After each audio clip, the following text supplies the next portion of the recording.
جی بسم اللہ الرحمن الرحیم. رز راجہ آفیشیل کی طرف سے آپ کی خدمت میں سلام. تو ناظرین اس وقت موجود ہوں راجہ سجاد حسین صاحب، جن کا تعلق پاکستان کے ضلع گجرات تحصیل سرائے منگیر کے گاؤں کریالہ سے ہے. السلام علیکم صاحب. جی وعلیکم السلام. سب سے پہلے تو آپ کا بہت شکریہ کہ آپ نے اپنے قیمتی وقت سے ہمیں وقت دیا.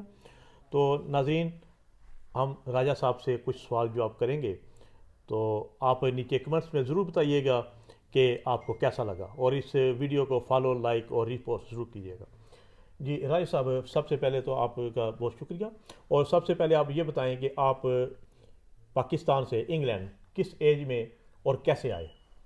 جی بسم اللہ الرحمن الرحیم. سب سے پہلے تو میں ریز راجہ جو چینل ہے اس کا دل کی گہرائی سے شکریہ ادا کرتا ہوں کہ ہم جتنے بھی اوورسیز میں لوگ ہیں ہماری آواز جو ہے وہ پوری دنیا میں پہنچا رہے ہیں، پاکستان میں پہنچا رہے ہیں، اور میں دل کی گہرائی سے تھینک یو ان کو دوبارہ کہتا ہوں کہ وہ ہمارا یعنی کہ ایز اے میسنجر جو کام کر رہے ہیں، اللہ تعالیٰ ان کو اپنے حفظ و امان میں رکھے اور اللہ تعالیٰ دن دگنی رات چگنی ترقی دے. اور اس کے بعد جو اگلا سوال ہے کہ کس ایج میں میں پرسنلی اس ملک میں آیا، آئی تھنک سو اس وقت میری ایج تھی تقریباً 18، یعنی کہ 18-19 سال کی ایج میں انگلینڈ میں آیا تھا. تو اس وقت جب آپ یہاں پہ آئے تو آپ نے کس اسکول سے اسٹڈی وغیرہ کی، یا ڈائریکٹ کام ہی شروع کیا تھا؟ جی یہاں پہ اسٹڈی تو نہیں کی، کیونکہ آتے ہی نیچرلی بات ہے کہ جو بھی پاکستان سے لوگ آتے ہیں، اور اسپیشلی ڈپینڈ ہے سرکمسٹانسز، میں نے تو آتے ہی یہاں پہ کاروبار شروع کیا اور اپنا کام شروع تو کیا. یعنی پہلا کون سا کام شروع؟ ظاہر ہے یہاں پہ جو آدمی آتا ہے اس کو پہلے 2-3 سال مشکلات ہوتی ہیں. کیا آپ کی زندگی میں بھی کوئی ایسی نشیب و فراز آئے؟ نہیں، الحمدللہ میں نے پہلے دن سے جب میں آیا تو آنے کے تقریباً 2 ہفتے کے بعد یہ میں اپنے اللہ پاک کا لاکھ لاکھ شکر ادا کرتا ہوں کہ آتے ہی میں نے اپنا بزنس سٹارٹ کر دیا. کیونکہ اس زمانے میں ایک دوست تھے میرے تایا ابو کے، ان کا بیٹا تھا شوکت، نام تھا شوکت ڈار، کھاریاں کے رہنے والے تھے. ان سے میری ملاقات ہو گئی اور ان کے ساتھ مل کے میں نے گارمنٹ کپڑے کا کاروبار شروع کیا تھا. تو اس وقت آپ کی اپنی فیملی کے کتنے لوگ تھے اس وقت؟ جی اس وقت بھی یعنی کہ بہت بڑی ہمارا پورا خاندان ادھر تھا، میرے ابو کے چچا کے بیٹے، پھپھی کے بیٹے، یعنی کہ بہت بڑا خاندان، اپنے ہم گاؤں کے اور اپنے رشتہ دار عزیز جو ہیں، بہت بڑی فیملی، بہت خاندان ہم ادھر رہتے ہیں. تو آپ نے پہلا کام کون سا شروع کیا؟ جی میں نے گارمنٹ کپڑے کا کام شروع کیا تھا. وہ کتنا عرصہ کیا؟ جی میں نے وہ صرف مانچسٹر میں ہی کیا یا مانچسٹر سے باہر بھی؟ جی اس زمانے میں یہ ہوتی تھی مارکیٹیں وغیرہ، جیسے کہ آپ کے یورپ میں کیا کہتے ہیں ان کو، مارچا ہوتا ہے، اور پاکستان میں بھی جیسے آپ دیکھ لیں کہ مارکیٹیں جو تھی وہ لگانی شروع کی، گارمنٹ کپڑے کا کاروبار. صحیح ہے. تو آپ نے صرف وہی کام کیا یا اس کے علاوہ اور بھی کوئی کام شروع کیا نہیں، تھا؟ کپڑے کا کام سٹارٹ کیا تھا. یعنی کہ جب سٹارٹ کیا ہم نے تو صرف ایک بڑی وین تھی اور ہم 2 لوگ تھے. تو پھر آپ یہ جو سیاست میں کس حوالے سے آئے؟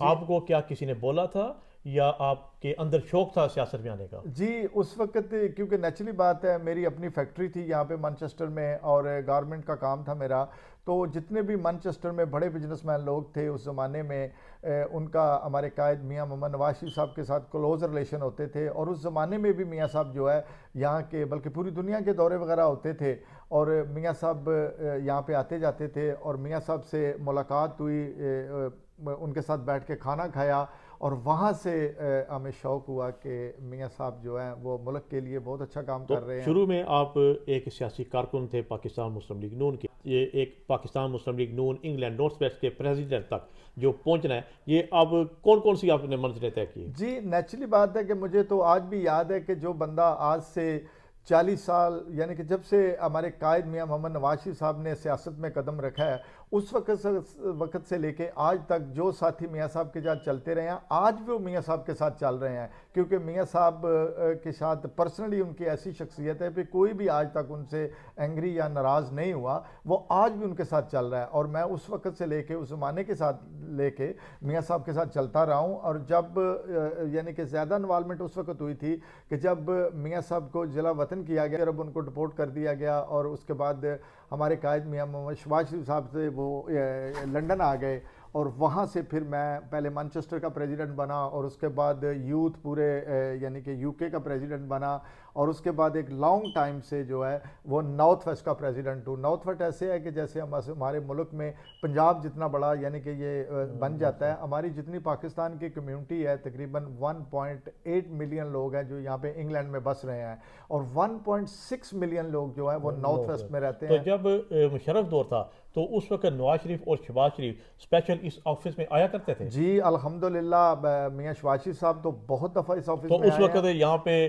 کیا ماحول ہوتا تھا اس آفس کا؟ جی الحمدللہ کیونکہ میاں صاحب تو جہاں بھی جاتے ہیں ان کے لیے کراؤڈڈ ہو جاتا ہے, دنیا اکٹھی ہو جاتی ہے ان کا سن کے, تو ہر آدمی کی کوشش ہوتی ہے کہ میاں صاحب سے ہاتھ ملایا جائے, میاں صاحب کی باتیں سنی جائیں. تو اس دور میں بھی یعنی کہ اتنے کراؤڈڈ ہو جاتا تھا, اس آفس میں جگہ نہیں ہوتی تھی بیٹھنے کی, یعنی کہ کھڑا ہونے کی بھی جگہ نہیں ہوتی تھی, تو اتنے لوگوں کا کراؤڈ اکٹھا ہو جاتا. تو پھر میاں صاحب کے ساتھ تو اس طرح ریلیشن ہو گیا کہ میاں صاحب جب بھی مانچسٹر کی طرف آتے ہمیشہ آفس میں اپنے آفس, یہ سیکٹریٹ ہے مسلم لیگ نون کا, اور ہمیشہ آتے رہے. ہمارے تو قائد جب بھی آئے. یہ مشرف دور کے بعد واپس پاکستان گئے تو کیا آپ بھی اس وقت گئے تھے ان کے جی ساتھ یا بالکل, نہیں؟ میں میاں صاحب کے ساتھ تھا اس وقت جب 2006 میں, ہم شور کہ 2006 میں جب الیکشن ہوئے تھے میں میاں صاحب کے ساتھ تھا, لاہور میں تھے, اور الحمدللہ ہمارے قائد میاں محمد شہباز شریف صاحب اس وقت وزیر اعلیٰ بنے تھے.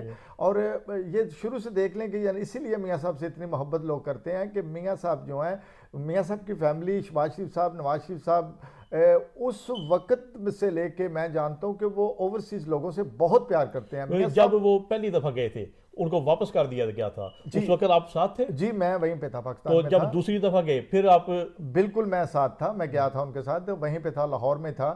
اور میاں صاحب یعنی کہ اوورسیز کے لیے جب بھی ان کا ٹنڈور آیا انہوں نے اوورسیز لوگوں کا بہت خیال رکھا ہے. تو ناظرین آپ کو بتاتے چلیں کہ راجہ سجاد صاحب نہ صرف پاکستان مسلم لیگ نون انگلینڈ نارتھ ویسٹ کے پریزیڈنٹ ہیں بلکہ پراپرٹی بزنس کے حوالے سے بھی ان کا اپنا ایک نام اور پہچان ہے. تو راجہ صاحب یہ پراپرٹی کا بزنس جو یہ آپ نے کب شروع کیا تھا؟ جی جیسے کہ اس وقت پراپرٹیوں کی پرائسیں بہت یعنی کہ ڈاؤن ہوتی تھی, بہت لو ہوتی تھی. تو جب فیکٹری تھی میری اور مارکیٹیں وغیرہ تھی, اس وقت ساتھ دیکھتے تھے کہ کوئی نہ کوئی پراپرٹی جو وینڈلائز ہوتی تھی, بریک ہوتی تھی, اس کو ہم خرید لیتے تھے اور پھر 1 2 4 6 لوگ جو تھے وہاں پہ ان کو لگا دینا. انہوں نے جب وہ پراپرٹی بنا لینی پھر ہم سیل کرتے تھے, گڈ پروفٹ آتا تھا. تو وہاں سے پھر میں نے ساتھ ساتھ بلکہ 83 وہاں سے 85 سے پراپرٹی کا کام بھی سٹارٹ کر دیا. پھر الحمدللہ ایک ٹائم یہ آیا اباؤٹ 20-25 ایئر میرے پاس 70 to 100 پیپل امپلائر تھے جو کہ ہم کنسٹرکشن کا کام بھی ساتھ ساتھ ابھی بھی الحمدللہ کام چل رہا ہے. صحیح. تو اب اس وقت آپ کی کیا مصروفیات ہیں؟ جی بالکل, ابھی پراپرٹی کا کام تو ابھی بھی ہمارا چل رہا ہے. تو جو سیاست کا ہے وہ تو آپ دیکھ لیں کہ ہم دعا کرتے ہیں دن رات اوورسیز کے لوگ, ہمارے قائد میاں محمد شہباز شریف صاحب, نواز شریف صاحب, بلکہ مریم صاحبہ دیکھ لیں کہ آپ جس طرح پاکستان کو ترقی کی طرف لے کے گئے ہیں. ان کے ساتھ ساتھ اسحاق ڈار صاحب ہیں ہمارے ڈپٹی پرائم منسٹر صاحب, اور سب سے یعنی کہ ہم اپنے قائد کو بہت بہت مبارک اور سلام پیش کرتے ہیں. اور آرمی چیف جو ہیں ہمارے, بلکہ پورے پاکستان کی آرمی, ان کو بھی سلام اوورسیز کے لوگ کرتے ہیں, کیونکہ ہم اوورسیز کی جو لوگ ہیں ہماری آنکھیں ہر وقت پاکستان کی طرف لگی رہتی ہیں. اور ابھی ہم بہت پراؤڈ ہیں, بہت خوش ہیں کہ جس طرح ہمارے قائد نے کام کیا, ہماری آرمی نے کام کیا الحمدللہ. اور اگر جب سے میاں نواز شریف صاحب یعنی کہ پہلی دفعہ جب وہ وزیر خزانہ یا وزیر اعلیٰ بنے تھے, اگر اس وقت سے لے کے آج تک ہمارے قائد کو اوپن فیلڈ دیا جاتا تو شاید یہ پاکستان 20-30 سال پہلے ترقیوں کی طرف, بلندیوں کی طرف چلا جاتا. تو پاکستان مسلم لیگ نون انگلینڈ کے ہیڈ آفس جو لندن میں ہے اس میں ابھی صدر ہیں احسن ڈار صاحب, اور کوارڈینیٹر جو ہیں وہ ہیں زبیر گل صاحب. تو ان کے حوالے سے آپ کیا کہنا چاہیں گے؟ جی الحمدللہ سب سے پہلے تو جو مسلم لیگ نون یعنی کہ ہمارے قائد کے ساتھ, ہماری پارٹی کے ساتھ تو شروع سے بڑے بڑے متبر لوگ ہیں. کچھ لوگ اللہ پاک کو پیارے ہو گئے, اللہ ان کو جنت میں اعلیٰ مقام عطا فرمائے, جو ابھی زندہ ہیں. شروع سے لوگ کسی بھی ملک میں, کسی بھی سٹی میں مسلم لیگ کو چاہنے والے لوگ تو اس وقت بھی موجود تھے. لیکن جب 98 میں میاں صاحب جلا وطن ہو کے آئے تھے, اس وقت جو انگلینڈ کی باغ ڈور تھی وہ زبیر گل صاحب کے سپرد کی, اور زبیر گل صاحب نے جس طریقے سے مسلم لیگ نون کو چلایا کہ ہر سٹی میں، ہر شہر میں ہمارے ساتھ ہمارے قائد میاں محمد شہباز شریف صاحب نے یعنی کہ کارکن کی طرح کام کیا اس ملک میں. اور وہ پہلے جو صدر تھے وہ زبیر گل صاحب تھے، پہلے زبیر گل صاحب تو تھے. ابھی ہے جو وہ ابھی موجودہ جو ہیں آسن ڈار صاحب ہیں. الحمدللہ آسن ڈار صاحب بھی بہت ہارڈ ورک کر رہے ہیں. ہر سٹی میں، ہر شہر میں وہ خود بلکہ چل کے جاتے ہیں. اور مسلم لیگ نون جو ہے وہ بہت اچھا کام کر رہی ہے. کہ آج سے کچھ عرصہ پہلے جو ہیں، دیکھیں ہم اس چیز کو مانتے ہیں، ہم سمجھتے ہیں کہ کسی بھی پارٹی نے، ذوالفقار علی بھٹو صاحب نے بہت اچھا کام کیا، اور بھی جتنے لیڈر آئے سب نے بہت اچھا کام کیا، لیکن جو کام مسلم لیگ نون کے قائد نے کیا، جیسے کہ نواز شریف صاحب نے جب ایٹمی دھماکہ کیا تو اس وقت کتنا پریشر تھا ہمارے قائد کے اوپر، لیکن انہوں نے ملک کی یعنی کہ عزت کے لیے ملک کو یعنی کہ پورے ورلڈ میں انہوں نے کریٹ کیا، شو کیا جب انہوں نے ایٹمی دھماکہ کیا. یہ بہت بڑا کام تھا، چھوٹا کام نہیں تھا. تو راجہ صاحب، آپ خطے کی موجودہ صورتحال کے حوالے سے آپ کیا کہنا چاہیں گے؟ جی الحمدللہ آپ دیکھ لیں کہ اس وقت جو پریزنٹ ابھی موجودہ جو حالات ہیں، میں سلام پیش کرتا ہوں، بلکہ ہم سارے اوورسیز کے لوگ جو ہیں ہم سلام پیش کرتے ہیں اپنے قائد میاں محمد شہباز شریف صاحب کو، ہمارے ڈپٹی پرائم منسٹر ہیں جو اسحاق ڈار صاحب کو، اور اس کے بعد مریم صاحبہ کو. مریم صاحبہ کی تو یعنی کہ جتنی بھی تعریف کی جائے اتنی کم ہے. آج یہ حالات ہو گئے ہیں کہ ہر بندے کے منہ کے اوپر مریم صاحبہ کے لیے تعریف ہے، اور واقعی یعنی کہ جو ہمارے اپوزیشن پارٹیاں ہوتی تھی وہ بھی مریم صاحبہ کی تعریف کر رہے ہیں. کہ میں پاکستان کی آرمی جو ہے، ہمارے اپنے عاصم منیر صاحب جو ہیں، انہوں نے بھی جس طرح محنت اور سٹرگل کیا، بلکہ پوری ہماری آرمی جو ہے، جیسے ہم نے اپنے پڑوس ملک سے جیسے جنگ ہم نے جیتی ہے، میں پوری آرمی کے اوورسیز کے لوگ جو ہم سلام پیش کرتے ہیں. عاصم منیر صاحب کو اسپیشلی جو ہے، جو کیونکہ وہ کمان کر رہے ہیں، تو ان کو بہت بہت ہم مبارک اور سلام پیش کرتے ہیں. جی راجہ صاحب، آخر پہ آپ اوورسیز پاکستانی جو یہاں پہ ینگ جنریشن ہے ان کے لیے کیا پیغام دینا چاہیں گے؟ جی آپ کو جیسے علم ہے الحمدللہ ہماری جو ینگ جنریشن ہے، جیسے کہ آپ نے دیکھا پچھلے تقریباً 15-20 سال سے ہمارے جو بچے ہیں الحمدللہ پڑھے لکھے بچے ہیں، کوئی ڈاکٹر بن گیا، کوئی انجینئر بن گیا. اور سب سے بڑی بات یہ ہے کہ ابھی جو موجودہ اس وقت کسی بھی ملک میں ہے، چاہے امریکہ ہے، چاہے کسی بھی کنٹری میں ہے، اور اسپیشلی انگلینڈ میں ہمارے جو بچے ہیں ابھی تو پارلیمنٹ تک انہوں نے ریچ کر لی، کونسلر بنے ہوئے ہیں، اور بھی اچھے اچھے جو عہدے ہیں وہاں تک ہمارے بچے پہنچ گئے ہیں. اور سب جو ہیں پاکستان کی طرف نظریں لگی رہتی ہیں، سب پاکستان کو دیکھتے ہیں. اور اوورسیز کے یہی ہے کہ ہمارے بچے جو ہیں، ہم بہت خوش ہیں. ایک ایک گھر میں 2-2 3-3 4-4 بچے اللہ پاک نے ہمیں بیٹیاں اور بیٹے دیے ہیں، اور سب لوگ جو ہے ویل اسٹیبلشڈ ہے. اور میری سب سے یہی ریکویسٹ ہے کہ پلیز پاکستان کی طرف توجہ دیں. پاکستان دنیا میں واحد ایک ایسی کنٹری ہے کہ جو ہمارے بچے پہلے تھوڑی توجہ نہیں تھی، ابھی الحمدللہ جب سے یہ ہمارے شہباز شریف صاحب نے ملک کو، اور آرمی چیف نے جس طرح ملک کو کریٹ کیا، بنایا ہے، بچوں کی توجہ جو ہے پاکستان کی طرف ہو گئی ہے. اور میری تو یعنی کہ میں یہی کہتا ہوں کہ پاکستان زندہ باد. اوکے، تھینک یو سر، آپ نے ہمیں ٹائم دیا. Thank you.